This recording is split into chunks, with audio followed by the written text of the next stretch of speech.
A los 65 años de su fin, la epopeya de Abdelkrim sigue presente y viva en la memoria y conciencia de los españoles. Su lucha heroica contra los ejércitos invasores de su país, en nombre de unos principios avalados hoy por la comunidad internacional de naciones, sacudió a la opinión pública mundial y le convirtió en una figura ejemplar cuya aureola no se ha borrado aún.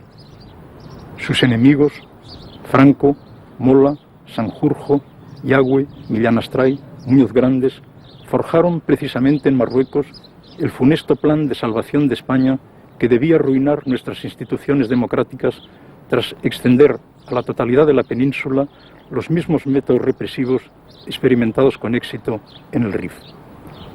Abdelkrim pertenece así no solo a la totalidad del pueblo marroquí, sino a aquellos sectores de la sociedad española que le apoyaron y supieron ver en él a un patriota enfrentado a los adalides del nuevo orden nacional católico que, con aires de cruzada, acabó por imponerse en la península años después a punta de espada.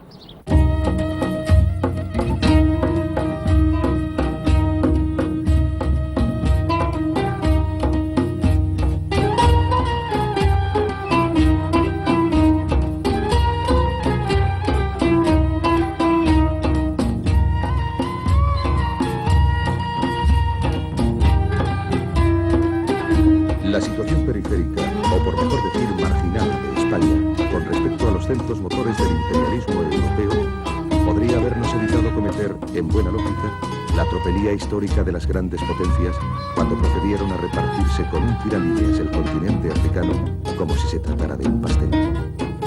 Desgraciadamente, no fue así. Y a cambio de las migajas del festín colonial, ¿cómo íbamos a ser capaces de colonizar las montañas del Rif si no podíamos siquiera explotar y poblar vastas zonas de Aragón, Extremadura y Sierra Morena? Tuvimos que soportar casi 2 décadas de guerra inútil, el desastre de Anual, la derrota de nuestro ejército por las cabilas de un jefecillo rifeño, la humillación de ser salvados in extremis por la masiva intervención militar francesa.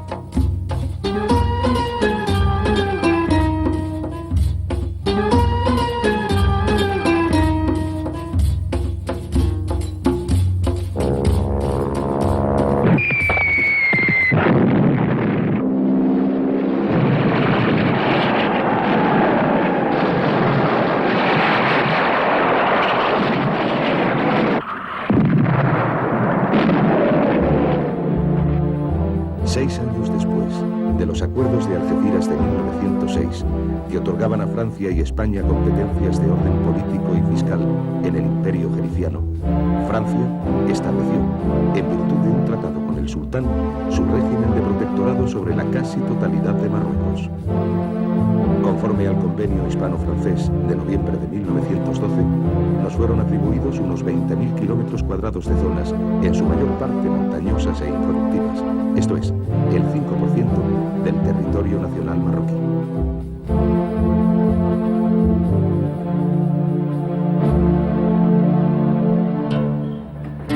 Las tentativas de penetración primero primero en lo que constituía nuestra zona de influencia y luego en la del protectorado comienzan en 1909, a raíz de unos incidentes entre los trabajadores españoles de la línea férrea de las minas de Beni Bui Frur en Melilla con las cabilas rifeñas vecinas.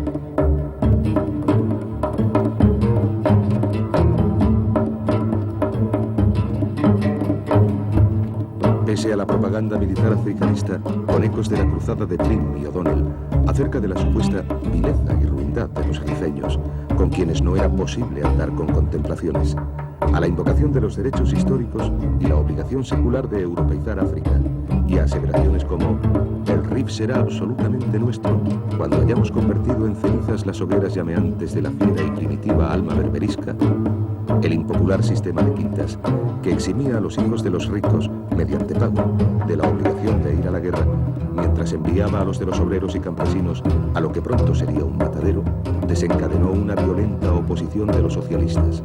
Y en 1909, Pablo Iglesias decía: «No sería difícil ni extraordinario que algún reservista prefiriese apuñalar a un ministro antes que ir a matar gentes que defienden su patria, con el mismo valor con que los españoles defendieron la suya en 1808. No son en este caso los marroquíes, sino el gobierno, los enemigos del pueblo español».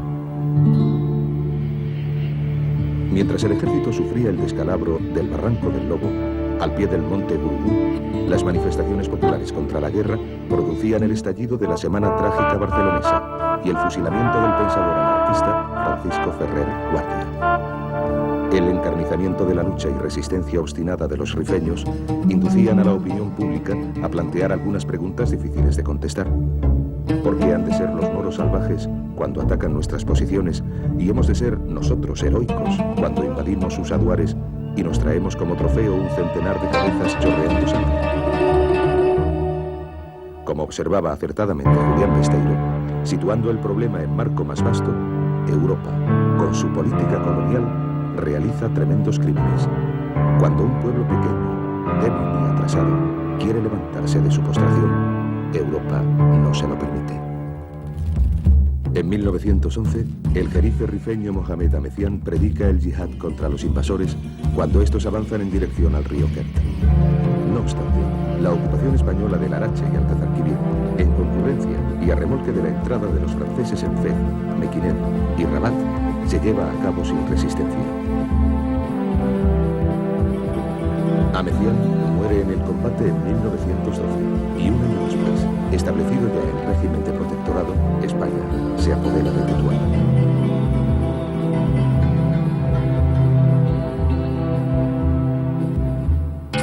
Ahmed el Raisu, el gran señor feudal de la Llevana, había facilitado la penetración del ejército al mando del entonces coronel Silvestre en las cabilas de la zona atlántica. Pero pronto surgieron desavenencias entre ambos por cuestiones de competencia y prestigio. En una célebre entrevista con Silvestre, el Raisuni le había puesto en guardia: «Tú y yo formamos la tempestad.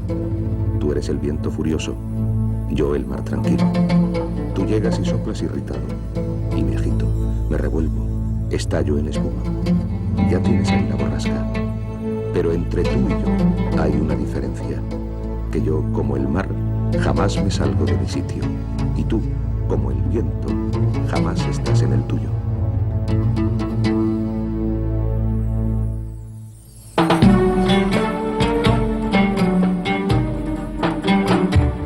Con el nombramiento del general Gómez Jordana para alto comisario de España en Marruecos en 1915, las relaciones con el Raisuni mejoran pasajeramente. Mas tras la llegada del general Damaso Berenguer en 1919, el enfrentamiento del señor feudal de la Llevana con el nuevo alto comisario desemboca en ruptura. Durante más de 8 años, el esfuerzo político-militar hispano se había centrado en la Llevana, en un continuo tira y afloja con Raisuni. En 1920, al ocupar el puesto de comandante general de Melilla, Silvestre decide reactivar el frente oriental, aprovechando el hambre y la miseria de las cabilas después de varios años de sequía. Su visita a Alfemas, para entrevistarse con los notables rifeños, se convierte en un ultimátum, pese a los deseos de paz de sus interlocutores. Poco después, desatendiendo a las advertencias del nuevo jefe de la importante cabila de los Beni Riadel, las tropas españolas cruzan el río Amecrán. Es el comienzo de la epopeya de Abdelkrim, del nacimiento de la guerra colonial revolucionaria y del ejercicio del derecho de los pueblos a disponer de su propio destino, conforme a los 14 puntos del presidente Wilson sobre la nueva legalidad internacional. El rifeño más famoso de la historia, hijo de Sir Abdelkrim Ben Mohamed, cadí de la importante cabila de los Beni Riegel, nació en Astir en 1882. Si Mohamed Abdelkrim recibió en su juventud una educación tradicional arábigo-musulmana y a la edad de 20 años fue enviado con su padre a estudiar en la Universidad Qarawin de Fez, en la que permaneció 2 años consagrados al estudio de la jurisprudencia islámica y, según sus propias palabras, a la práctica de la equitación y manejo de armas. De vuelta a la cabila, aceptó el puesto de profesor en una escuela para marroquíes de Melilla. Colaboró en el diario El Telegrama del Rif y fue nombrado más tarde cadí o juez de la Oficina de Asuntos Indígenas. Su carrera en la administración hispana parece prometedora, pero las sospechas de las autoridades militares sobre sus ideas políticas se ven confirmadas en 1915 en el curso de un interrogatorio en el que proclama su fe en la grandeza del pueblo musulmán y la independencia del Rif no ocupado, así como su oposición al protectorado francés impuesto a Marruecos. Procesado, Abdelkrim transformará su juicio en una elocuente acusación del imperialismo de Europa y un alegato en favor de la autodeterminación de su pueblo. Como su padre, el futuro líder había creído en la posibilidad de colaborar con España para asegurar el progreso material de los marroquíes. Enfrentado al designio de la ocupación militar del Rif, opta por la independencia frente al progreso. Condenado, encarcelado, lisiado de un pie en una frustrada tentativa de fuga, aprovecha su excarcelación para evadirse de Melilla y regresar a su aldea natal de Astir.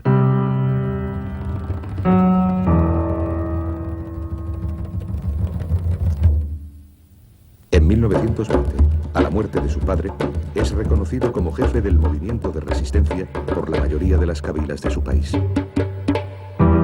Pese a una derrota inicial sufrida en Amarrán, una columna de soldados españoles venida de Anual se establece en junio de 1921 en Igueriben, pero es sitiada poco después por los rifeños. Los nuevos refuerzos enviados por Silvestre para romper el cerco tuvieron que replegarse a su punto de partida.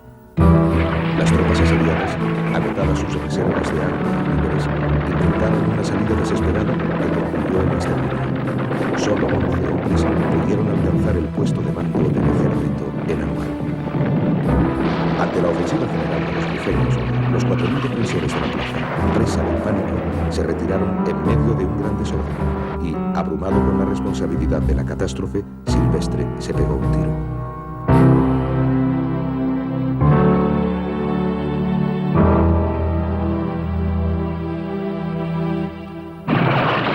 Cuando se propagó la noticia de lo ocurrido, todas las cabilas rifeñas se unieron ante el crimen.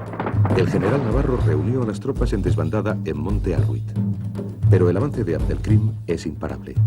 Tras ocupar Nador y Zeluán, pone cerco a Monte Arruit, en donde se habían concentrado los fugitivos de Anual y de los demás puestos abandonados. El general Navarro se rinde y, vengando el asesinato de los emisarios rifeños enviados días antes a parlamentar con los sitiados, las Jarcas pasan a cuchillo a una parte de los vencidos.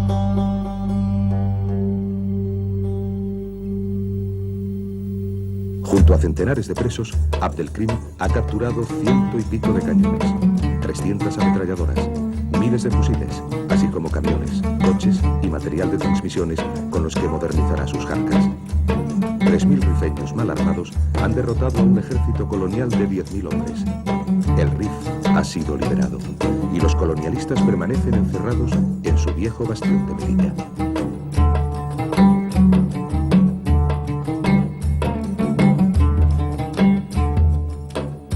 Las razones de la victoria de Abdelkrim son complejas. Consciente de su inferioridad en hombres y en armamento, eludió siempre la batalla frontal con el adversario. Su táctica fue la de la guerrilla. Acoso a destacamentos aislados, ataques nocturnos, sabia alternancia de ferocidad guerrera y liberación de presos, destinada a confundir y desalentar a los invasores. Buen conocedor del terreno, favorecido por la áspera y casi inexpugnable configuración de sus montañas, disponiendo, como disponía, de la complicidad de sus habitantes, supo moverse como un pez en el agua y privar a los españoles de oxígeno. Como decía el futuro líder vietnamita Ho Chi Minh, la enseñanza de la guerra del Rif consiste en mostrar claramente la posibilidad de contener y vencer a un ejército moderno y organizado por parte de un pueblo pequeño que empuña las armas y defiende su patria. Los rifeños tienen el mérito de dar esta lección al mundo entero. Simultáneamente a estas tácticas, empleadas después con éxito por los argelinos, vietnamitas y afganos en sus luchas de liberación nacional, Abdelkrim introdujo en el sistema tribal y anárquico de las jarcas innovaciones y técnicas modernas. Los soldados llevaban consigo alimentos para 8 días. Eran instruidos en el manejo de las armas recién capturadas, adoctrinados respecto a su misión patriótica y liberadora. Abdelkrim adquirió un centro de escucha y transmisión de radio. Estableció una red de comunicación telefónica en los territorios bajo su dominio. Utilizó los instrumentos de la guerra psicológica, recibiendo a corresponsales extranjeros y concediéndoles entrevistas. Su mayor desventaja fue la falta cruel de hospitales y médicos. Los heridos y lisiados rifeños eran atendidos por curanderos locales, y solo al apoyarse de Shawen pudo disponer del material médico de su hospital, abandonado en su huida por los españoles.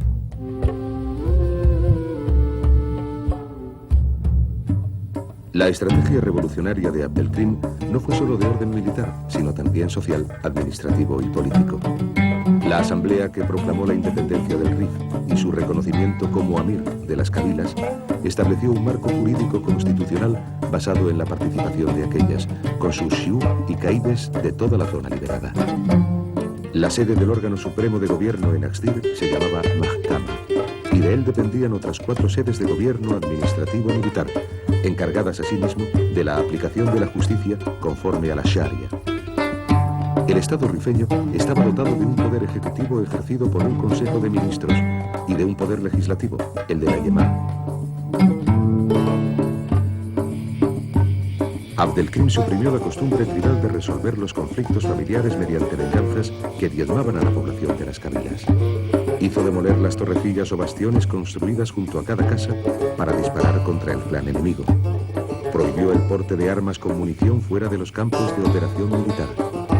Abolió el rapto de muchachas, común entre los enjaya, las mutilaciones corporales a los culpables de robo y las prédicas antijudías. En el campo administrativo, garantizó la seguridad de los bienes y vías de comunicación. Reguló un nuevo sistema de impuestos. Intentó elaborar un censo de la población y una reforma agraria destinada a confiscar las tierras de los notables que colaboraban con España para su distribución entre los rifeños pobres.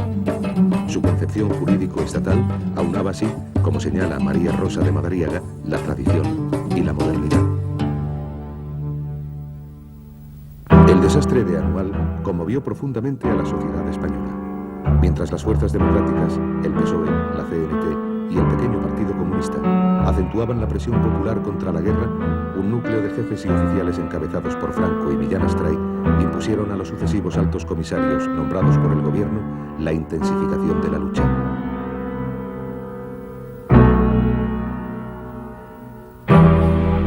En septiembre de 1921, una contraofensiva española hasta Monte Arruy permite descubrir a nuestros soldados, dijo Miguel Martín, el desolador espectáculo de unas ruinas cubiertas de sangre reseca, cadáveres mutilados, restos putrefactos de compatriotas, víctimas de una guerra tan cruel como injusta. Ni el bombardeo naval de Ashtir, ni la batalla de Pitz-Leatza consiguen hacer mella en el dispositivo militar rifeño. Las diversas conversaciones indirectas entre el gobierno español y el Amir no dan resultado ante la negativa de Abdelkrim a someterse a la autoridad del Jalifa nombrado por España. Con la toma del poder por el general Primo de Rivera, las posibilidades de una paz negociada parecen reales. El jefe del directorio militar, conocido por su oposición a la aventura colonial africana, ha admitido ante un corresponsal extranjero: Abdelkrim nos ha derrotado. Posee las ventajas inmensas del terreno y del fanatismo de sus seguidores. Nuestras tropas se hallan agotadas por una guerra que ha durado años. No ven por qué tienen que luchar y morir por un pedazo de territorio sin valor alguno. Conforme a sus convicciones, inicia conversaciones secretas con el líder independentista y le propone la autonomía del Amanato rifeño. Pero desde su posición de fuerza, aquel se niega a entrar en su juego contemporizador y rehúsa la oferta. Cuando Primo de Rivera visita Melilla, la acogida hostil de los oficiales del Tercio y el brindis amenazador de Franco le obligan a dar marcha atrás. En 1924, Abdelkrim extiende sus operaciones a la Llévala. Las cabilas de la zona, dependientes hasta entonces del Raisuni, se unen a su vez a la lucha independentista y con su ayuda corta la carretera de Tánger a Tetuán, aísla a Ararache y pone cerco a Saúl. La caída de esta ciudad será el último gran revés del ejército colonial español. Miles de muertos, heridos y prisioneros, pérdida de grandes cantidades de armas modernas y material militar. Ante las proporciones de la derrota, Francia se ve obligada a intervenir. El ejemplo del Rif amenaza con extenderse a todo Marruecos y pone en peligro su protectorado. Con el pretexto de la ocupación por Abdelkrim de la cabila de Beni Serwal, que, según los franceses, formaba parte de la zona, en verdad imprecisa, atribuida a Francia en 1912, el gobierno de París decide coordinar su acción militar con España. Tras la conferencia de Madrid en junio de 1925 y la visita del mariscal Pétain a Tetuán, los dos ejércitos emprenden una ofensiva destinada a pillar a Abdelkrim entre dos fuegos.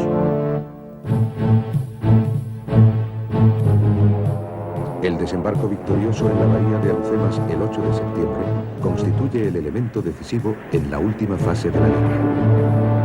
Mientras los españoles, con el apoyo aéreo francés, ocupan Astir e incendian la casa natal de Si Mohamed, los franceses recuperan las zonas perdidas entre Taza y Fez durante el ataque por sorpresa de los rifeños.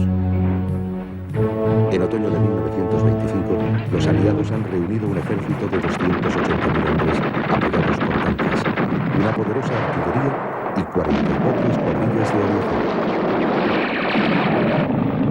La ofensiva de Pétain se inicia con una serie masiva de bombardeos aéreos destinados a aterrorizar a la población.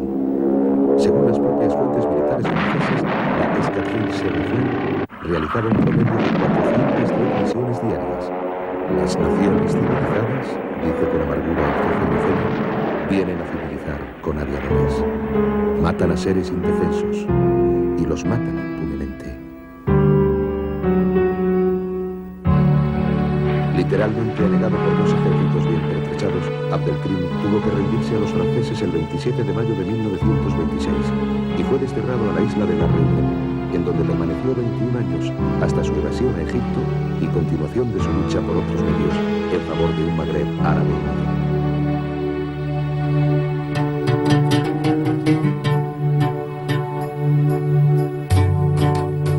El discurso anticolonialista de Abdelkrim, que invocaba unos derechos reconocidos hoy en la Carta de las Naciones Unidas, era en su época lúcido y premonitorio.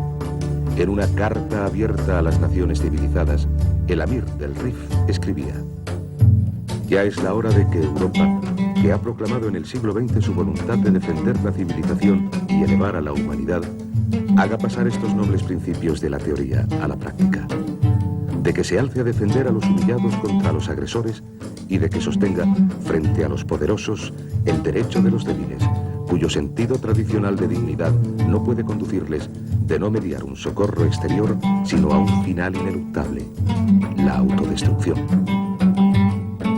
Los españoles creen que Europa les ha encargado de la reforma y civilización del Rif. Pero los rifeños preguntan: ¿acaso la reforma consiste en destruir viviendas con armas prohibidas o en injerirse en la religión del otro y usurpar sus derechos? A diferencia de lo que hizo luego la propaganda republicana en 1936, con motivo de la utilización de mercenarios rifeños por Franco, al meter a la totalidad de los moros en el mismo saco, el líder independentista supo distinguir siempre al pueblo español del partido colonial denunciado en la península por todos los intelectuales y políticos honestos.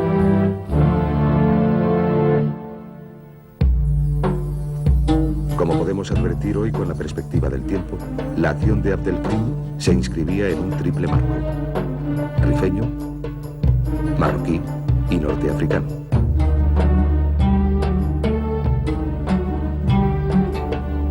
Si tenemos en cuenta que el líder independentista se dirigía a menudo en sus mensajes a la nación y al pueblo de Marruecos, podemos deducir que su creación de un Estado rifeño, impuesta por las exigencias del equilibrio de fuerzas, fue la expresión de una estrategia a medio término realista y prudente.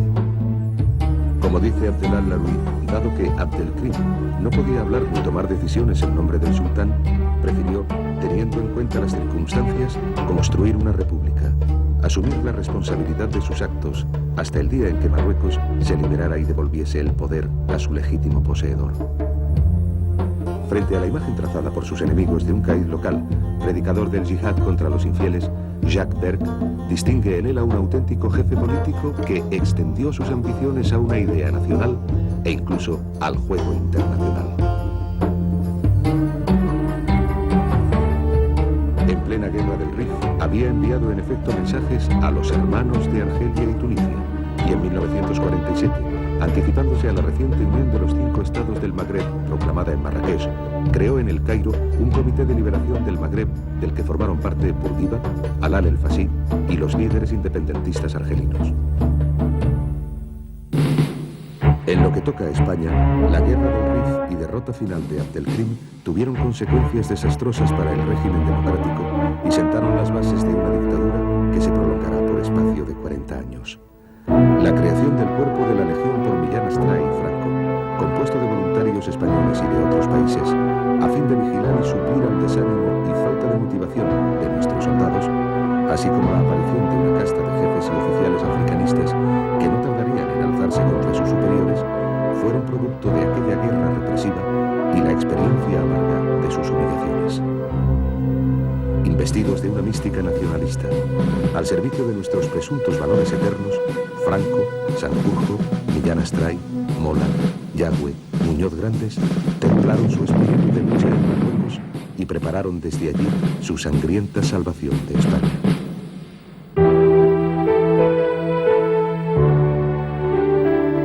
A la matanza de rifeños, durante y después de la guerra, seguiría la de los propios españoles.